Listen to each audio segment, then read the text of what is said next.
I should say, Привет. Good morning. So I'm going to talk to you today about experience-led transformation. And I think it's really important as we start to change our views of advertising and move beyond a purely kind of visual representation and image, we need to start looking about how brands in particular are creating the right experiences that kind of drive that emotional resonance and making us kind of love brands a little bit more and helping us kind of deliver on great advertising and marketing.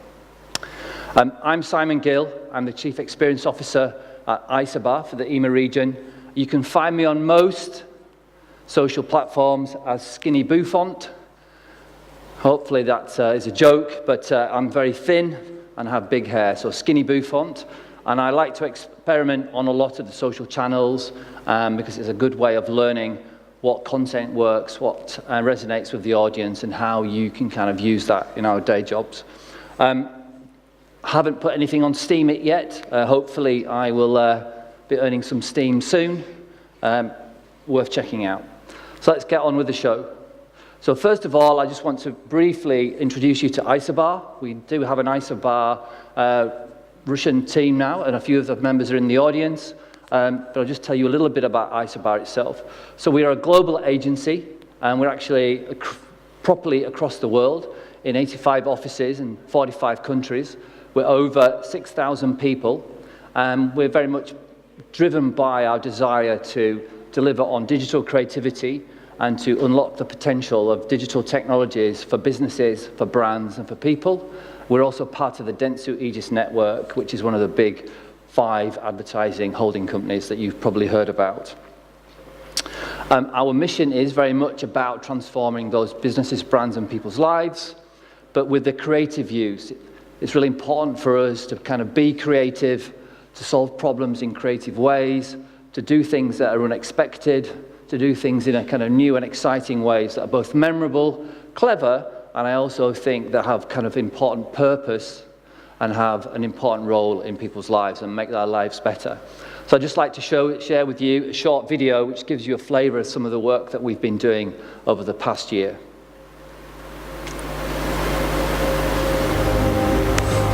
We're digital by nature. The ones with the guts to dare, risk, and push boundaries. Our purpose responds to a new world. We're the choreographers of narrative spaces. Every brand needs a narrative to inspire, connect, and enhance people. Narratives enriched with data, filled with emotions, built by digital technology. We work to create a link between virtual and physical spaces. Spaces where content meets transactions, where brand experience meets innovation.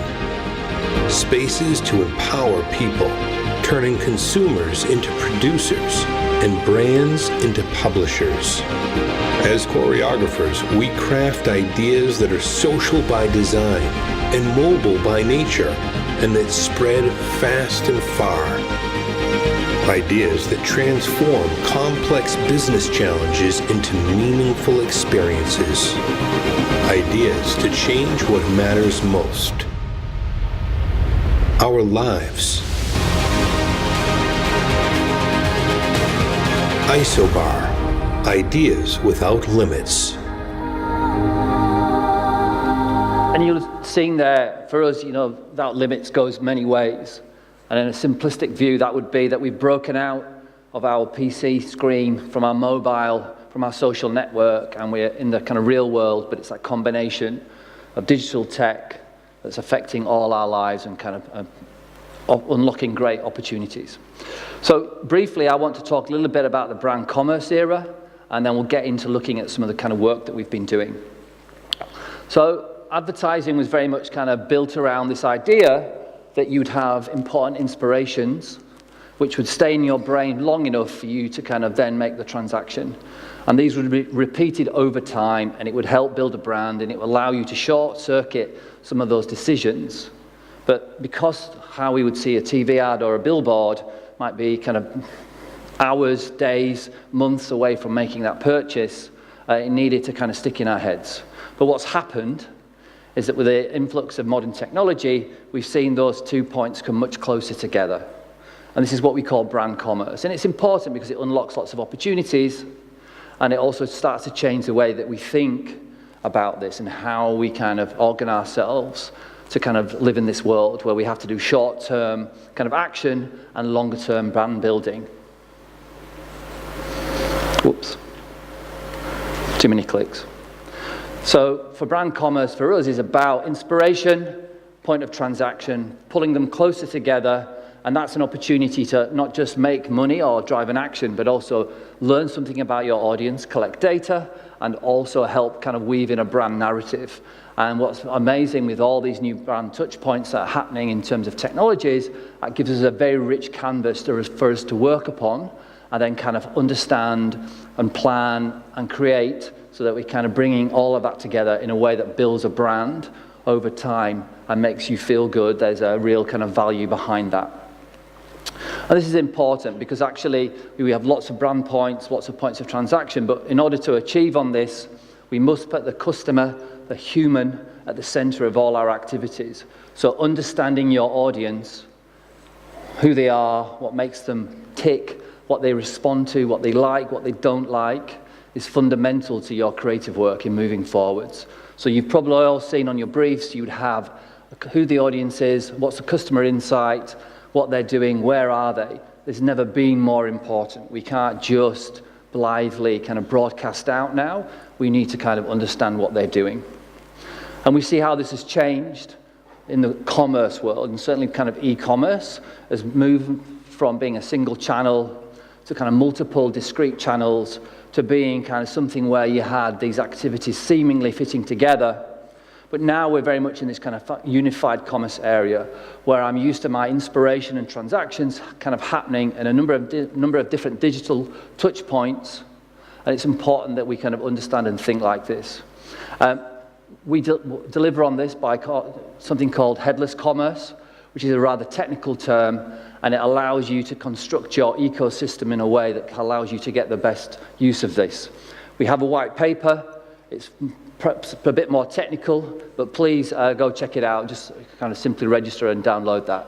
I'm not going to share any technical infrastructure diagrams with you today. I'm sure you're all very pleased at that. What I am going to do is take you through some great work.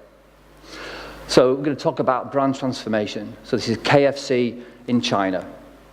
So KFC has been in China for 28, 30 years and was actually starting to get quite staid.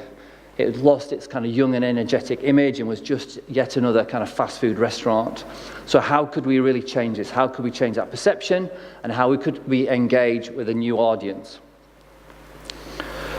So one of the things that we spoke about earlier is that the customer needs to be at the heart of everything we do.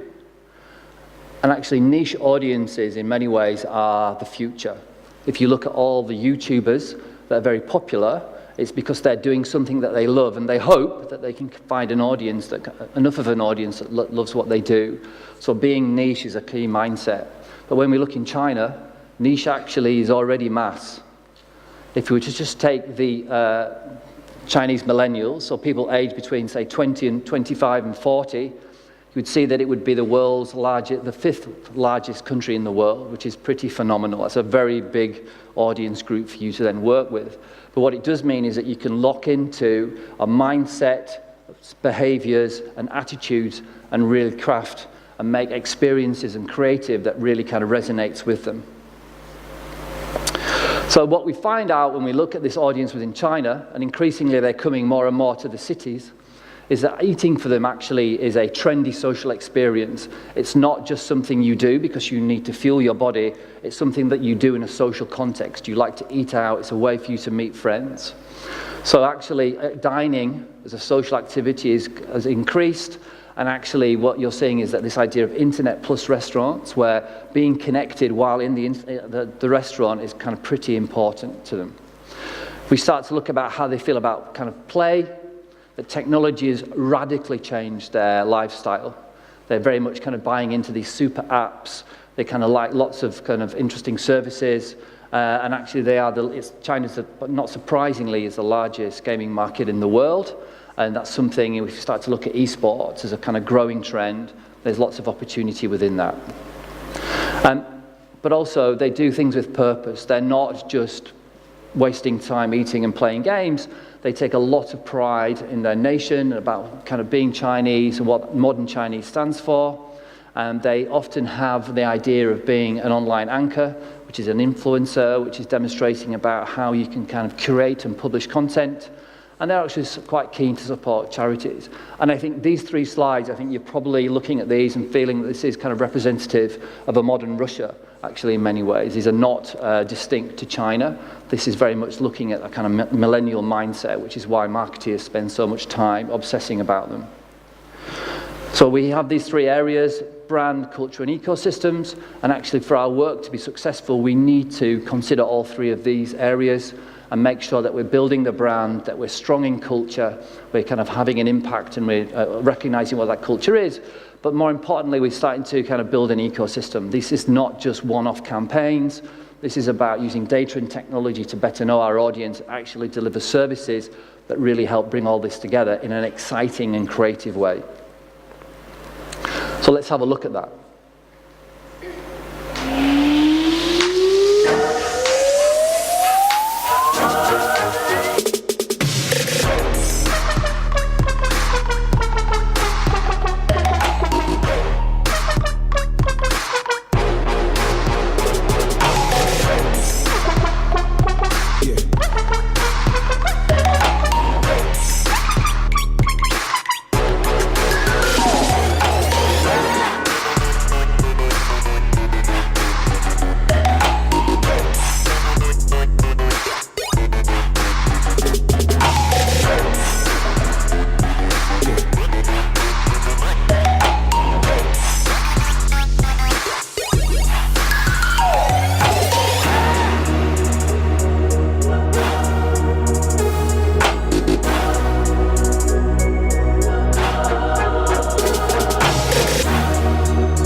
So what you see there, and we'll send a link out to the case film afterwards, is it's not like a campaign case film where it talks about small pieces of activity. That's giving you a great impression of all the work that we've been doing, which is pretty rich, diverse, and kind of interesting. I'm going to go through some of this in more detail. But clearly, what we have to do to make us to understand and move forwards is to understand what that customer journey is. And we can see that there's quite a lot happening within the restaurant, within dine-in.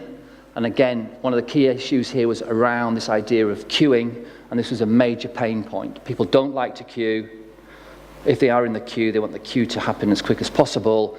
And so how can you remove what we call friction from that process? But also at home. There's a growing trend in China for lots of home deliveries, and how could we capitalize on that kind of attitude and behavior?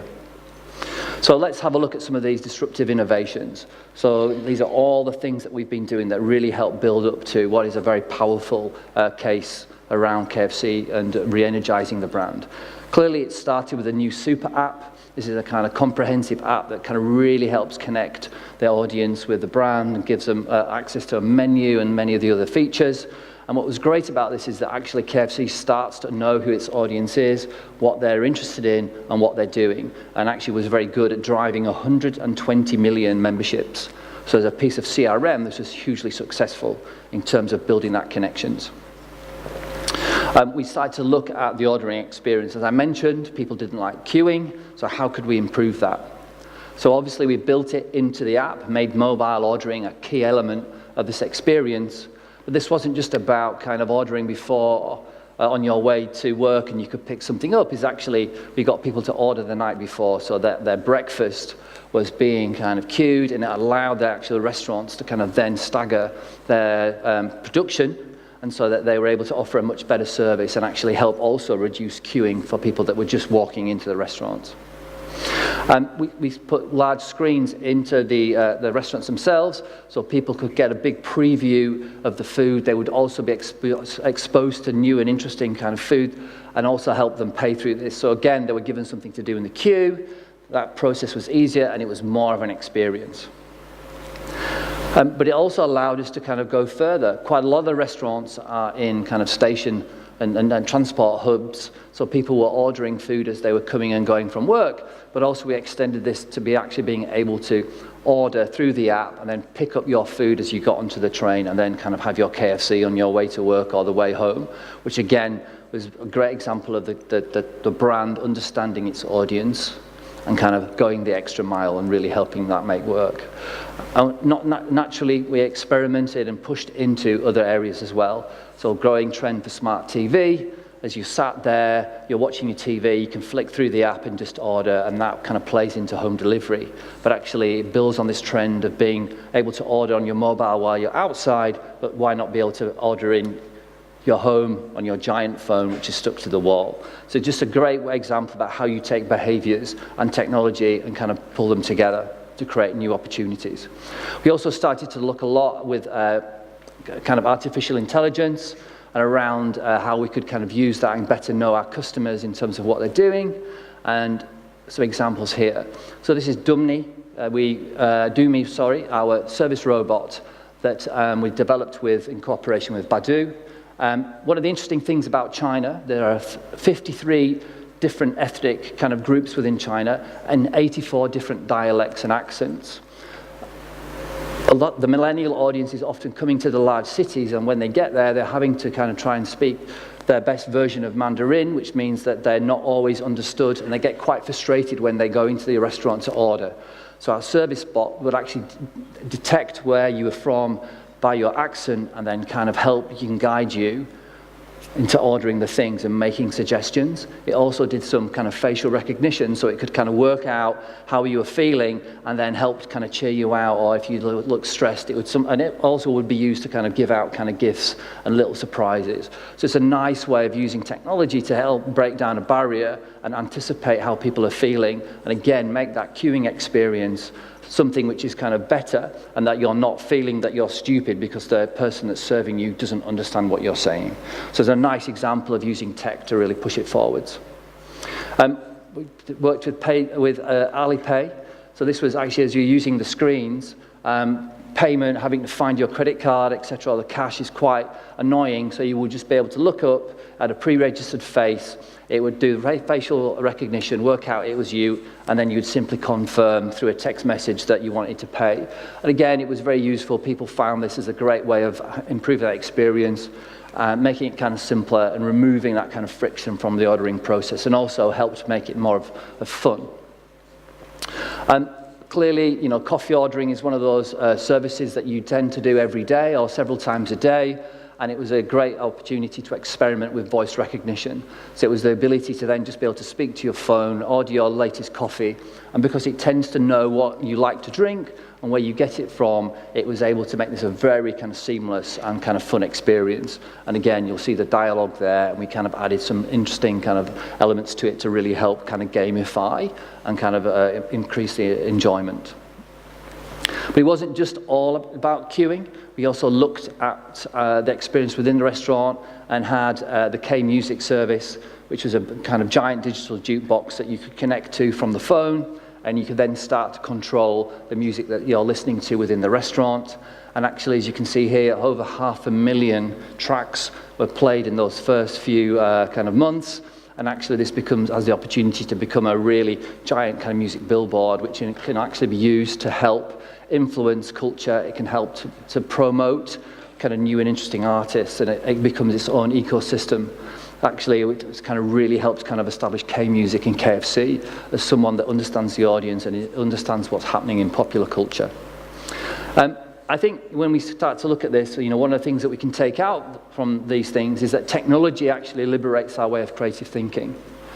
Some people are very worried about AI, understandably. They're very worried about technology as removing the soul. But I believe as a creative, as a designer, it's really important that we actually are working to understand what our humans, our audience are wanting and needing, and then helping humanize that technology so that we can kind of get the best experience from it, and actually we are kind of working with it for our audience rather against it. So I find it very liberating. But what's interesting is that if we take KFC, the work was a huge success. It really changed the perception of KFC within China, but I think this is a really fantastic quote. So Sign-In News reported earlier this year that actually KFC is really a tech company disguised as a fried chicken business. And in a world where we obsess about technology and tech businesses, this is a major step forwards for KFC. It's really helped drive brand reappraisal. It's really helped connect this millennial audience back to KFC, and they see it as a really exciting and interesting brand that understands their lives, what they want to do and how they want to kind of live. And I think for me it's very inspiring about when you start to look at all the touch points, all the activities, it ladders up to something much bigger than you could ever achieve with one single or several campaigns. It's properly about brand transformation. So that's KFC. I hope you've enjoyed that. I've got a few shorter case studies now to give you more of a flavor of what we're doing at Isobar. So the first one is for some work for Diageo. Diageo is a large conglomerate. It's a holding business for a lot of popular kind of alcohol brands. You may have heard of Guinness and Bacardi and Baileys. They're just some of the brands that they offer, along with Johnny Walker whiskey. And they're looking to say, how can we build a connection with our audience? How can we fight, if you like, this interesting craft drinks? How can we kind of make people loyal to Diageo and keep them interested? So one of the things that we've noticed is that there's a rise in cocktails. People are liking to experiment with interesting new cocktails. And our audience, as we know, is very much obsessed with tech, but in fact, they're starting to drink less. So how can we combine these things? And we did this by working, building on some work that was done 2 years ago, by saying, look, how can we build a new The Bar experience? The Bar is one of Diageo's existing web properties, and how can we say, well, how will this work and look and feel in a voice-enabled world? So you'll see the Alexa show there, and I'll show a short film about how this comes across, and watch out for the joke at the end. The popularity of cocktails is rising. However, home consumption remains low. That's why Diageo created a cocktail skill on Amazon Alexa, so you can work on yours. From now on, just say, Alexa, open the bar. Welcome to the bar. With over 75 recipes, it can find you the perfect cocktail and tell you how to make it. Let's start with a classic. Old fashioned coming right up. Start with the sugar. Add ice. Pour in the whiskey. Stir patiently. Garnish with an orange zest. Cheers. The bar gives personal cocktail advice to suit your taste. Would you like something sweet or sour? Sweet. I got a great recipe for an espresso martini. This is how 007 would drink his coffee. The bar is enabled with commerce functionality, so you can get ingredients delivered at home. Just say the word. Just mix, shake, twist, strain, peel, flame, and serve. Boom! Look at you, Mr. Bartender. Your home is now a bar, and it's open. Alexa, I feel like a woo-woo. I got a great recipe for a woo-woo. It is a 70s disco-inspired drink that is sweet and fruity. That's the way. You'll like it. I'm sure a lot of you are experimenting with voice and services like Alexa, and you'll know that actually how we speak to these services is quite different from how we might use a kind of point and click or a mobile swipe. And it's very important to start to understand how people want to kind of interact with them and the questions that they'll ask, and how we kind of take those and help structure them in a way which actually is wide enough to be open, but kind of narrow enough for these services to work in a way which actually isn't frustrating. But we're able to, it's been a pilot in the UK, and we're able to build it out with a home delivery service, so you're able to then buy the various cocktails that you might be wanting, so a toolkit and ingredients. But actually what this does is it kind of changes this idea of just drinking and enjoying that as a nice experience to actually the construction, the creation of your cocktail with friends, and also that's kind of tailor-made for those Instagram moments which you then kind of share. So we've really elevated this idea of experience beyond the kind of idea of a drink into something which is kind of more encompassing. And our reaction to this has been very favorable, and we're continuing to test and learn and add more recipes to the Alexa Show skill. The next piece of work is around kind of content for Uniqlo, and this is about how we start to understand how people kind of effectively kind of choose and buy things when you can buy anything. So one of the big challenges in an e-commerce world, where you effectively have unlimited shelf space and unlimited stock, is that how does that audience find something that's right for them? And it's a big issue, actually. A lot of retailers are really struggling. What's happening is that audiences feel that there's just too much choice. So how can you make this a more fun and a personalised experience? And this is what we did with Uniqlo in our Australian team. With over 600 styles, Uniqlo has a t-shirt for every occasion. But with so many options, shoppers couldn't make up their minds. So we read them with UMood, a retail experience like no other. We harnessed neurotechnology to analyse brainwaves of the frontal lobe, the area responsible for our moods. With the Neuro headset on, shoppers were shown a range of stimuli to elicit an emotional response. A custom-built algorithm crunched the data to figure out how they were feeling and recommended t-shirts to match. As shoppers were shown each t-shirt, we monitored how much they liked them to determine the perfect one to suit their mood. We had some great reactions and some questionable ones. But the brain wants what the brain wants. UMood travelled to stores across Australia, helping thousands of people find their perfect t-shirt. Comedian Benjamin Law launched UMood by releasing a video online. And so everyone could get involved, we integrated the technology into Uniqlo.com, as well as Instagram. Uniqlo t-shirt sales soared, and UMood's innovative blend of science, technology and fashion got the entire world talking. Mind-reading technology that tells you what you really want. Japanese retailer Uniqlo is using a brain sensor to detect your mood. Pretty cool. So this has not been done before, people. Then the next logical step is using this at home, shopping online. Wow, it reads your mind. Uniqlo solidified their reputation as a true innovator and pioneers in the future of retail. But that's not all we did. There are now talks to roll UMood out in other markets, including Singapore, Japan and China. We paved the way to revolutionise the retail experience. It's time to stop listening to our hearts and start shopping with our heads. After all, you can't argue with science. So in many ways, that's like a tech stunt. Cannes Lions has a lot of kind of work like this where you use technology in an interesting and creative way that kind of drives talkability. And anyone who's done work with an EEG will tell you that actually it's quite hard to get accurate readings. You need to calibrate them. So, this was an interesting experience. It would there's a level of randomness in terms of what you would find. But actually it was early stages. And what we see is the ability to take some of these interesting creative thoughts and then kind of move them forwards and then really help them transform what we do. So this was a great example about our interest in brain scanning, but actually taking it to several levels higher. So what we've done is built the Isobar Neuro Lab.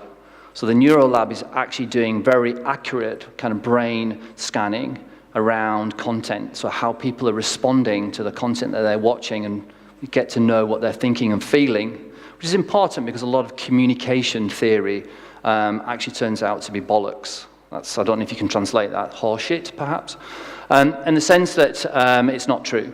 Actually, when we believe things are happening and what happens in the brain is very different. So what we've been doing is building this lab. We're testing it with a lot of AR and VR content.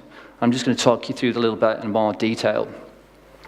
So what you'll see here is it's not just the brain scan. It's about the position and motion that you might be in. It's about what you're looking at, your eye tracking, but not just what you're looking at, but how your pupils are dilating and changing. That gives us a great sense of how you're thinking and feeling.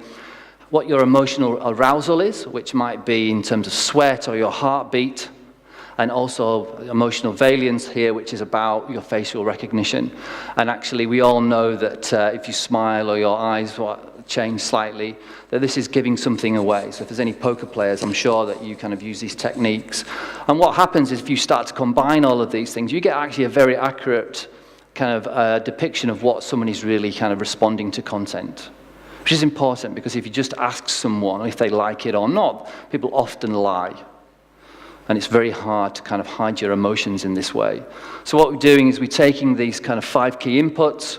They come into a time-locked database, which allows us to then see accurately what's kind of happening, and then understand this, and then play it back, and really start to get to grips with what's going on.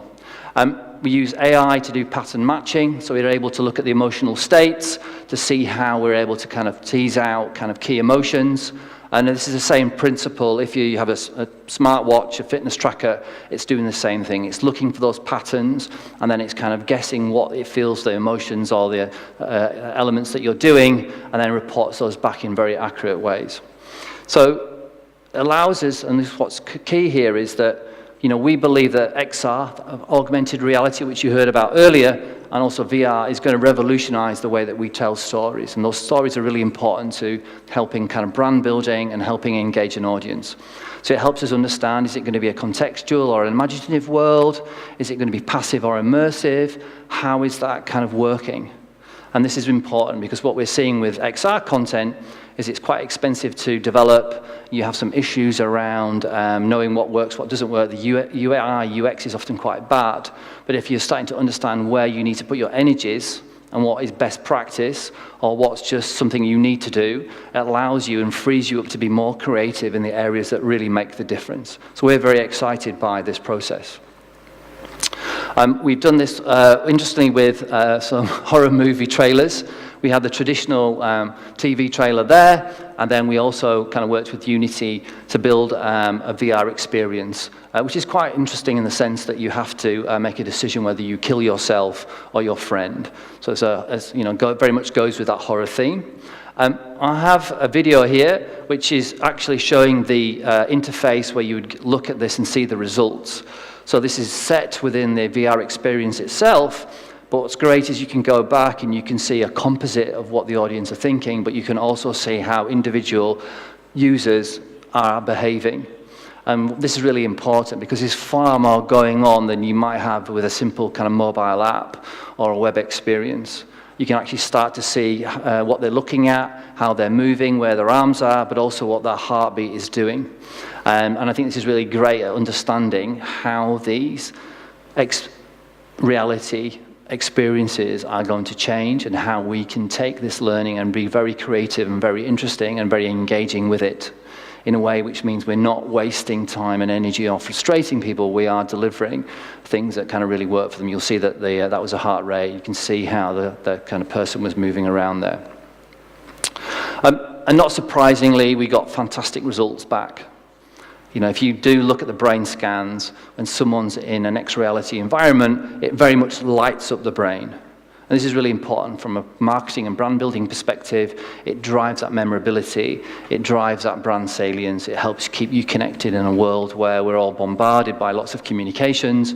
It's important to really stand out. So you can see lots of green ticks, and you can see some pretty impressive percentages here on the right-hand side where that VR experience has really kind of made a difference and is really performing. So we think this rather scientific approach is actually very good at helping us be more creative, unlock opportunities, and really deliver on what we can, great experiences for our clients and their audiences. And for us, it's about that combination of creativity and science and technology is where we'll really win. So why is this important? Well, actually, it allows you to do amazing things. So this is a piece of work which was done for William Patrick Corgan of the Smashing Pumpkins, and he obviously is a very creative individual, kind of musician. He was launching his new album, and we've been working with him with some time.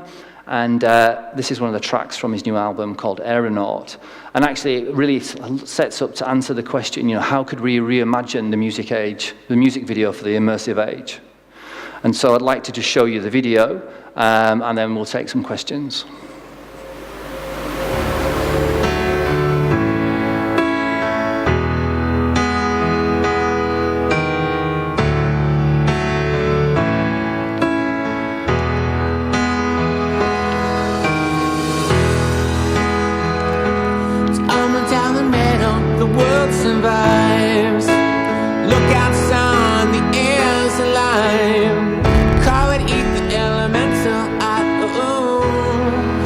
Night.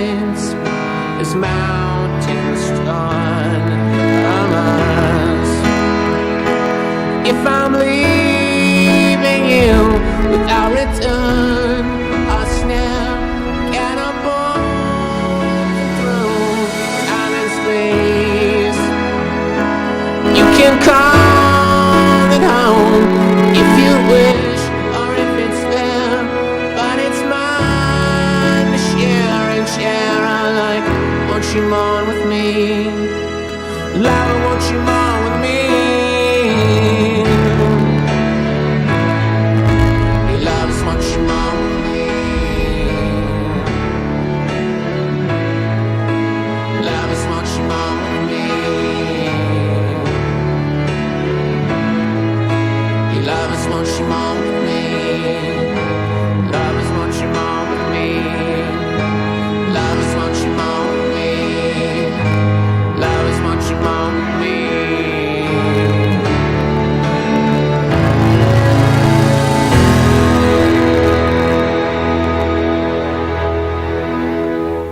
Apologies for the sound there. I know it kind of goes up and down.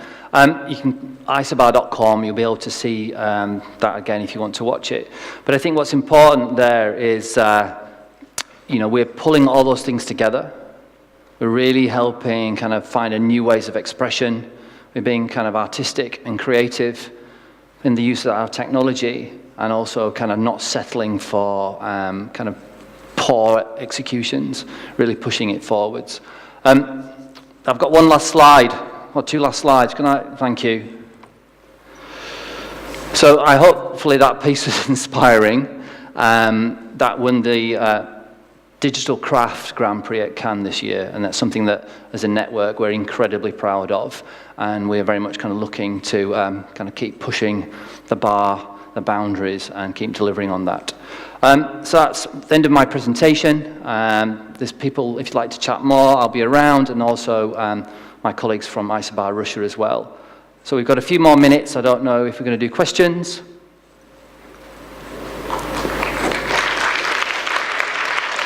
Spasibo. Okay, I think that's it.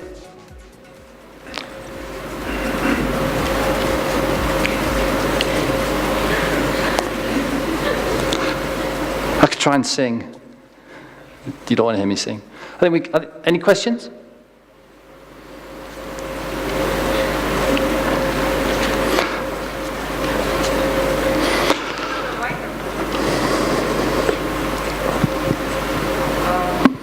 I don't really have a question, but I want to say your presentation, for me, is wonderful. It's great, it's future.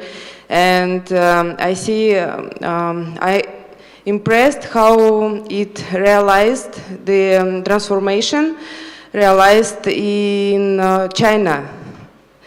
I hope it will be in Russia too. So thank you very much for this presentation. Excellent. Thank you very much. That's very kind words. And I hope you found that inspiring. I think it's important to push beyond a campaign. It's certainly important to push beyond what might be known as spec work or a scam ad, and really kind of drive these changes. It's a really exciting time. And let's also make sure that we use technology for good and we help enrich people's lives with that technology. Any more questions? Hi, thank you. Again, about the Chinese transformation. Can you say how much of former brand you left after the transformation? Because it seems like it have been changed a lot. I think totally. Thank you. Good question. So the key assets that you see around the visual assets, which is the kernel, and the colorways, they still remain.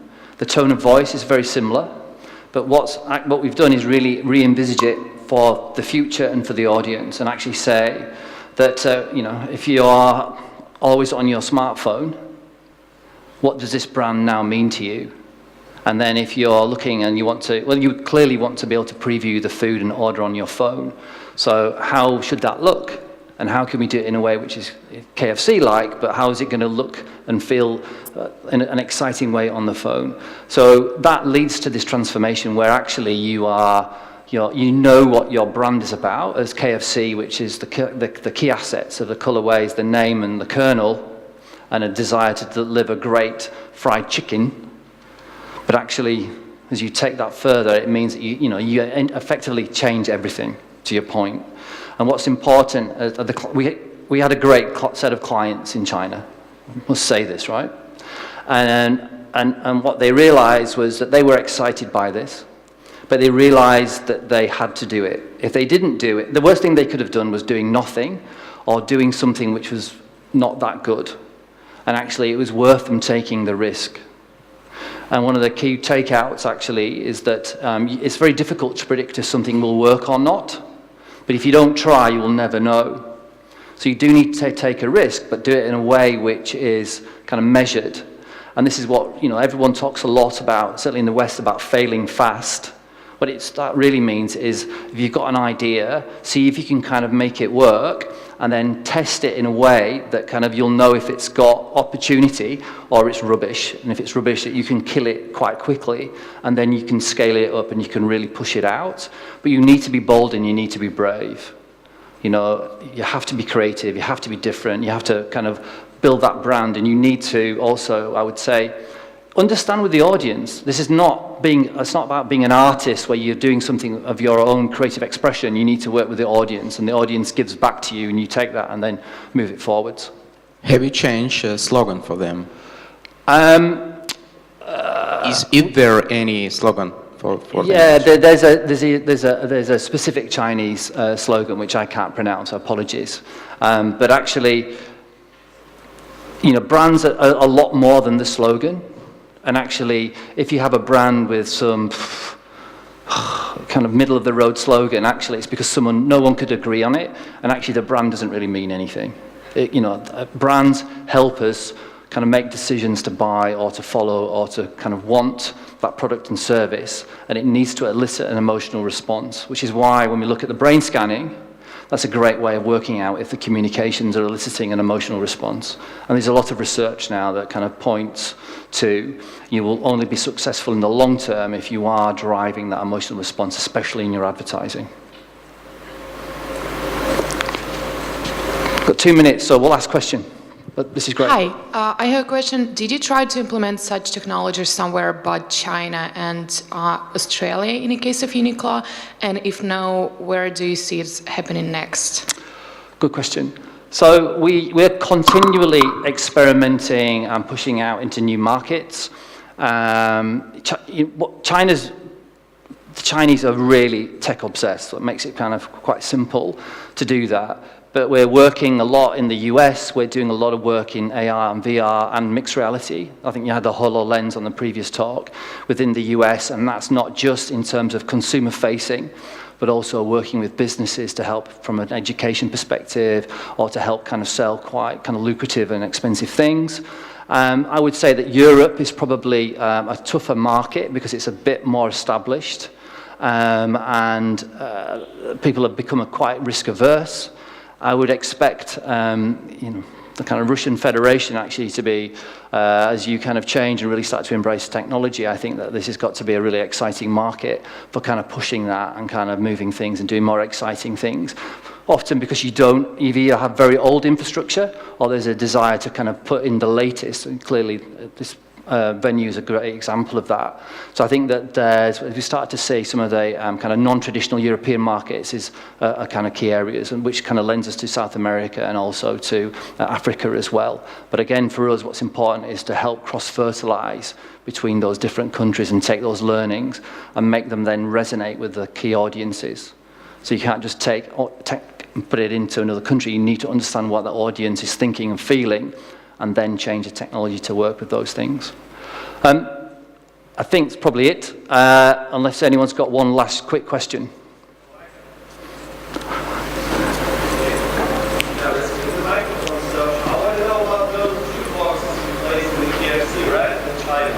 How did it work with the music? And thank you. I want to ask about the question about those jukeboxes you placed in the China, right? In the spots of sales. How did it work with the music, and which kind of artists you communicated, and what was the promotion that you mentioned about it was, you control the jukebox through the app. It's another good reason to download the super app. And you're able to then kind of go through, and actually as you've kind of purchased within the restaurant, it gives you unlock codes which then let you kind of get your cue in the jukebox, and you're also able to take away some of that music to kind of listen later, and it helps kind of make you aware of kind of new artists. I've got a bit of a video which I'll happily show you after I finish speaking, if that's okay. I'm getting a flashing red light, so we're done. I hope you enjoyed the talk. It was a great honor and privilege to be here. Thank you very much. Spasibo.